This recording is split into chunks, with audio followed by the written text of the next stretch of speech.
स्वागत है हकीम साहब आपका। बहुत धन्यवाद। हकीम साहब, अक्सर लोग कहते हैं कि दवाई तो ज़रूरी है ही, लेकिन दुआएं भी अगर लोगों को मिल जाती हैं तो वो जल्दी ठीक हो जाते हैं। क्योंकि कई बार क्या है, दवाइयाँ असर नहीं करती हैं, लेकिन लोगों को अगर कोई रोग होता है तो दुआ अगर मिल जाती है तो बीमारी खुद ही छूमंतर हो जाती है। क्या कहेंगे? हाँ, देखिए, दवा का ताल्लुक साइंस से है जी और दुआ का ताल्लुक हमदर्दी से है। बिल्कुल। और क्योंकि दुआ भगवान से जुड़ी होती है, अगर कोई किसी के से मोहब्बत करता है और वो दिल से दुआ कर दे तो अक्सर लोगों को फ़ायदा होता है। लेकिन ये बहुत बड़ा मामला है, जो कोई किसी से मोहब्बत करे और उसकी तकलीफ़ महसूस करे और उस शख्स का ताल्लुक़ भगवान से हो, ये रूहानी मामला है बहरहाल। लेकिन साइंस इन चीज़ों को नहीं मानता। साइंस तो यह है कि ये बीमारी है, ये दवा है, ये बीमारी है, ये दवा है। तो मैं भी कभी सिर्फ साइंस को ही मानता था, और फिर जब मुझे मेरा लगाव हुआ भगवान से तो फिर मैंने एक शेर कहा कि वो शेर ये है कि मैं लाइलाज समझता था अपने ज़ख्मों को, मैं लाइलाज समझता था अपने ज़ख्मों को, मुझे ये होश कहाँ था दुआ भी होती है, चलो वो मान गए कि सज़ा भी होती है, सज़ाए मौत से बढ़कर सज़ा भी होती है। तो ये दोनों अलग अलग चीज़ें हैं, लेकिन अगर ये मिल जाएं तो बहुत बेहतर है। और हमारे व्यूवर्स जो कहते हैं, हमारा प्रोग्राम कोई ऐसा प्रोग्राम नहीं है, अजीब सा प्रोग्राम है। कुछ शुरू करते हैं, कहीं चला जाता है, तो हमारे व्यूवर जैसा कहते हैं हम तो वैसा करते रहते हैं। व्यूवर्स हमारे लिए दुआ करते हैं, हम अपने व्यूवर्स के लिए दुआ करते हैं। बस ऐसा ही है हमारा प्रोग्राम, सेहत और ज़िंदगी। बिल्कुल। हकीम साहब, हमने अक्सर ये भी देखा है कि व्यक्ति को अगर कोई बीमारी हो जाती है तो वो यूनानी आयुर्वेद में बहुत देर में चलता है, कि जब वो थक जाता है, अगर हम इन शॉर्ट कहें तो। क्योंकि पहले वो क्या करता है कि एलोपैथिक दवाई ही सोचता है कि ये ले लेते हैं और यही ट्रीटमेंट सबसे बेहतर है, और जब साल दर साल बीत जाते हैं उसके बाद उसको लगता है कि अब तो चलिए यूनानी में आ जाते हैं। ऐसा क्यों? ऐसा हो रहा है जी कि फास्ट दवाएं, तेज़ असर दवाएं आ गई हैं, और वो दवाएं हम भी पसंद करते हैं, एलोपैथ सभी जानते हैं। बिल्कुल। तो ये तेज़ दवाएं हैं बहुत, और ये दवाएं भी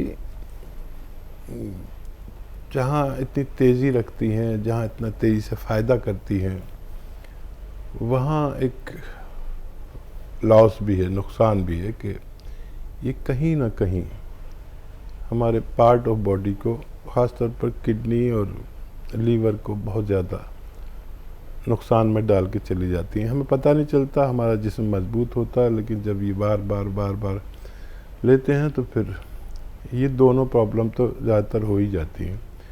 या पेट की प्रॉब्लम होगी तो पेट ख़राब होने से फिर सारी बीमारियां उत्पन्न हो जाती हैं। तो ये 100 साल में ये हो पाया कि आदमी को अगर बेहिसाब दर्द है, बच्चा तड़प रहा है, उससे ज़्यादा तो उसके माँ बाप तड़पते हैं जब दर्द होता है, तो क्या होना चाहिए? तो एक दवा जो दर्द निवारक है, बस उसी पर सारी एलोपैथ चल रही है। हम भी उसे पसंद करते हैं, हम भी ले लेते हैं। कभी हमारा ऐसा दर्द हो जाए जो हमें 1 घंटे के अंदर सही करना हो, हम भी ले लेते हैं, लेकिन मुस्तकिल नहीं ले सकते। फिर हम यूनानी इलाज करेंगे। तो आप भी ऐसा किया करिए कि जब बहुत ज़्यादा अर्जेंट ज़रूरत हो तो ये अर्जेंट दवा जो है एलोपैथ है, अच्छी दवा है, लेकिन बहुत दिन तक खाएंगे तो नुकसान हो सकते हैं। तो इसके साथ आप यूनानी अगर लेंगे तो अर्जेंट भी आपको फ़ायदा हो जाएगा फौरी तौर पर, और फिर यूनानी लेंगे तो मुस्तकिल फ़ायदा भी मुमकिन है। तो बिल्कुल दर्शकों, देखिए ये सवाल इसलिए ही हकीम साहब से किए जाते हैं कि आप लोगों तक जानकारी पहुंचे। अगर कोई भी ट्रीटमेंट आप लोग फॉलो करते हैं तो कब तक वो ट्रीटमेंट आप लोगों को फॉलो करना है, या फिर उस ट्रीटमेंट की खासियत क्या कुछ है, जानकारी होती है दर्शकों, तो आप लोग समझ पाते हैं कि एक सही इलाज क्या कुछ हो सकता है। कोई भी बीमारी आप लोगों को क्यों ना हो, या फिर आप पहले से ही अपना ख्याल रखना चाहते हैं, आप लोग नुस्खे जानना चाहते हैं, बेहतरीन कीमती नुस्खे, यकीन मानिए दर्शकों, लाखों लोगों ने खुद को सेहतमंद बनाया है और ऐसे ही बहुत सारे लोग हैं जो और लोगों की भी सेवा करते हैं उन नुस्खों के जरिए जो हकीम साहब आप लोगों को बताते हैं। और एक बात का ख्याल आप लोगों को हमेशा रखना है, कॉपी पेन लेके बैठिएगा या फिर एक वीडियो क्लिप बना लीजिएगा, फोन की रिकॉर्डिंग ऑन कर लीजिएगा, जिससे आप हर एक बात को लिख पाएं, समझ पाएं, अच्छे से जानकारी प्राप्त आप लोग करें। क्योंकि ये जो नुस्खे हैं दर्शकों, ये सुनने में मामूली लगते हैं लेकिन आपके किसी भी बड़े रोग का काट करते हैं, जड़ से उसे खत्म कर देते हैं। वो बीमारी आपको दोबारा से परेशान नहीं करती है, लेकिन उसके लिए ये जानना होगा कि नुस्खे कैसे बनाने हैं, कितनी क्वांटिटी में कौन से रॉ मटेरियल का इस्तेमाल करना है। तो आप अगर कोई भी सवाल रोग संबंधी करना चाहते हैं तो तुरंत इन नंबर्स पे कॉल कीजिए जो आपके सामने आपकी टीवी स्क्रीन पे लगातार दिखाए जा रहे हैं। अतिया हर्ब्स दर्शकों एक ब्रांडेड कंपनी, 500 से भी ज़्यादा फ्रेंचाइजीज की देश भर में है, जिसके फाउंडर, प्रमोटर, रिसर्चर हैं हकीम सुलेमान खान साहब, जो लाइव आप सभी के साथ जुड़े हुए हैं। कार्यक्रम में कॉल नहीं लग पाता है तो हेल्पलाइन नंबर पे आप कॉल कर सकते हैं। इसी के साथ कुछ कॉलर जुड़ गए हैं, बात कर लेते हैं। स्वागत है आपका। हाँ जी, क्या नाम है सर? मेरा नाम राम शरण है जी, यमुनानगर से। जी सर, आपका सवाल? मेरा सवाल यह है जी, मैं आपका यानी कि 6 चीजों का नुस्खा और नमक जैतून भी खा रहा हूँ जी, मगर मेरे पेट में गर्मी बहुत होती है, वो ठीक नहीं हो रही। और दूसरी बीमारियों में फायदा है? ऐसे और ना, ये पिछले हफ्ते ना मेरे को ना ब्लड में लाल यानी कि लाल ब्लड आया था बाथरूम, मेरी थैली लगी हुई है ना, तो अब कई बार बाथरूम रुक भी जाता है। दर्द में कुछ फायदा है? दर्द तो नहीं, वो खा रहा था ना 6 सौंफ और जीरा, अजवाइन, धनिया, मिर्ची जी। और नमक जैतून। अच्छा अच्छा। तो मैं ये पूछ रहा हूँ कि मैं उसकी जगह वो खा लूँ आपका जो 4 वाला है, अपना धनिया, सौंफ, आंवला और मेथी। हाँ, ले सकते हैं। धनिया, सौंफ, आंवला, मेथी और नमक जैतून एक चुटकी के साथ आप इसे दिन में कम से कम 1 बार, ज़्यादा से ज़्यादा 2 बार खाएं और पानी खूब पिया करें।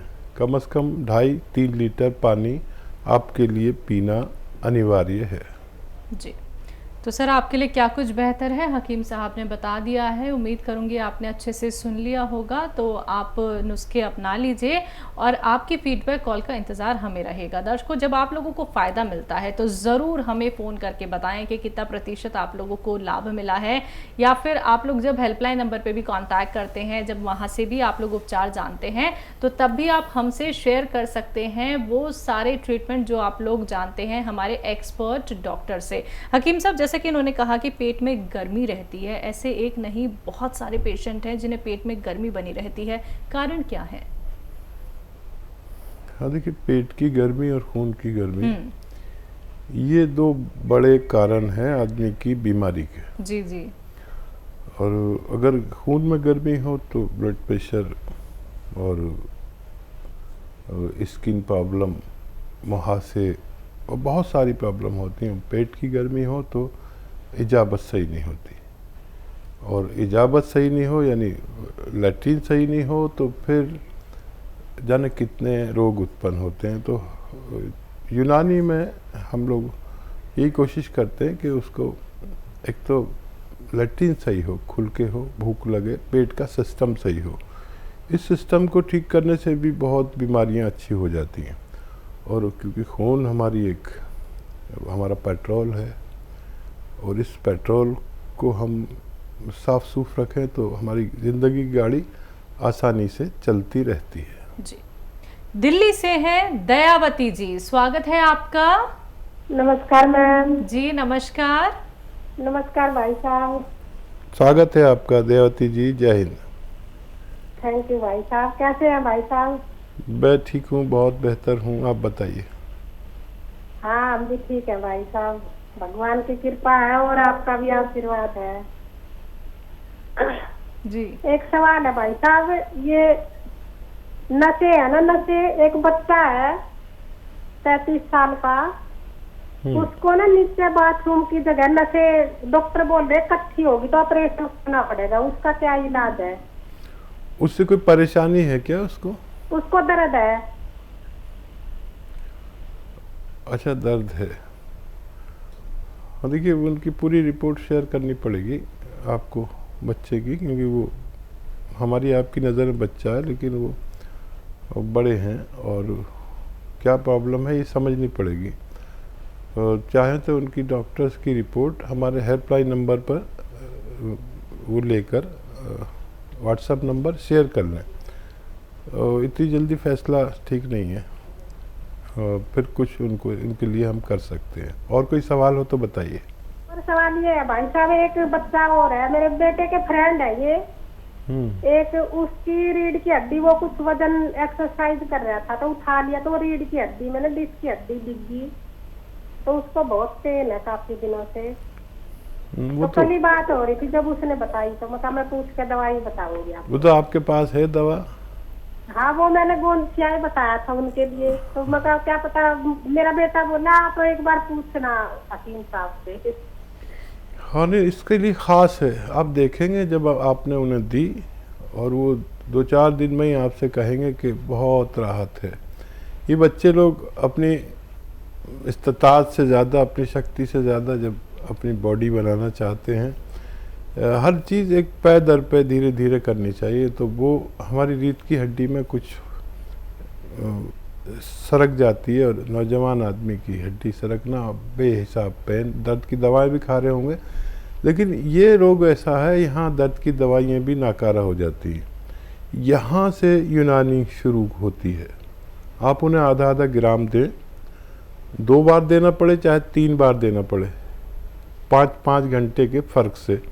और नौजवान बच्चा दूध से दें और फ़ौरन उनको देना शुरू करें, वो बच्चा बहुत जल्द ठीक होने वाला है। और देखें, वही वेस्टर्न टॉयलेट ज़रूर यूज़ करें और वज़न बिल्कुल ना उठाएं और कम से कम 3-4 महीने इलाज करें। अगर वो, देखिए यंग बच्चे बहुत जल्दी अच्छे होते हैं, कोई 10-15 दिन में अच्छा हो जाए तो फिर अपनी ना चलाए, उसको बोल दीजिए कि पूरा इलाज करके वो करे, नहीं तो ये बार बार होगा। और जब वेट लिफ्टिंग करते हैं बच्चे तो करें तो कम करें ताकि वो हमेशा अच्छा रह सके। एमपी से है अनीता जी, स्वागत है आपका। जी नमस्ते मैडम। जी नमस्कार मैम। सर, हमको सर से बात करना है। जी अनीता जी, बात हो रही है, मैं हाजिर हूँ, बताइए क्या सवाल। नमस्ते सर। नमस्ते। जय हिंद। सर, हमारे 3 सवाल है। सर, क्या है कि आपने वो नुस्खा बताया था बेटी के लिए कि सर में डैंड्रफ आ रहा था सर, तो उसका डैंड्रफ तो खत्म हो गया सर, लगाते भी है घी और बार बार आ जाता सर, इस बार तो बहुत ज्यादा है, अभी बिल्कुल खत्म हो गया था सर लेकिन फिर से आ गया। और सर हम वो ले रहे हैं गोंदसिया। हेलो जी, हम सुन रहे हैं, आप बोलिए। जी, तो गोंदसिया ले रहे सर और हमने उससे हमें बहुत आराम है, तो हम सोच रहे हैं उसको 5-6 महीने खा ले सर, 3 महीने पूरे हो गए हैं, 4था महीना चालू हो गया सर। तो अभी हम और दवाई मंगवाई थी सर, तो उसको हमने बना लिया है, तो हम 5 महीने उसको कंटिन्यू कर सकते सर। और गोंद मोरिंगा मंगाया सर, तो वो बाल झड़ने वाला है, तो हम इसके संग ले सकते हैं क्या सर? गोंदसिया के संग। जी, और कोई सवाल तो नहीं? हाँ देखिए, गोंद मोरिंगा ले सकते हैं, पानी, दूध या नारियल पानी के साथ, बस 1 ग्राम 1 दिन में लें। और बहुत मुबारक, आपको गोंदसिया ने फ़ायदा दिया, उसको भी आप अपनी जब तक ज़रूरत पूरी ना हो, आप पूरे ठीक ना हो, जब तक ले सकते हैं। और बेटी का क्या सवाल था? डैंड्रफ। हाँ, ये जो डैंड्रफ हो रहा है ना बच्ची को, इसको ये घी तो लगाते रहें और ये अंदर से भी इलाज करें। इसका अंदर से इलाज के लिए 1 चुटकी नमक ज़ैतून 2 गिलास पानी में मिलाएं और धनिया और अलसी का पाउडर बना लें। धनिया और अलसी को बहुत हल्का सा भून के पाउडर बना के रख लें, और ये 1 चम्मच बच्ची खाए और 1 चुटकी नमक ज़ैतून 2 गिलास पानी में मिला के इसको खिलाना शुरू करें, और काफ़ी दिन खिलाना होगा। काफ़ी ये रोग जो है बड़ा जटिल है, इसको नहीं तो जिस घी वगैरह आप लगाते हैं ना उसी से लोगों को फ़ायदा हो जाता है। तो ये अंदरूनी भी है बाहरी भी है, तो उसको इस तरह करें, आप सबको फ़ायदा होना मुमकिन है।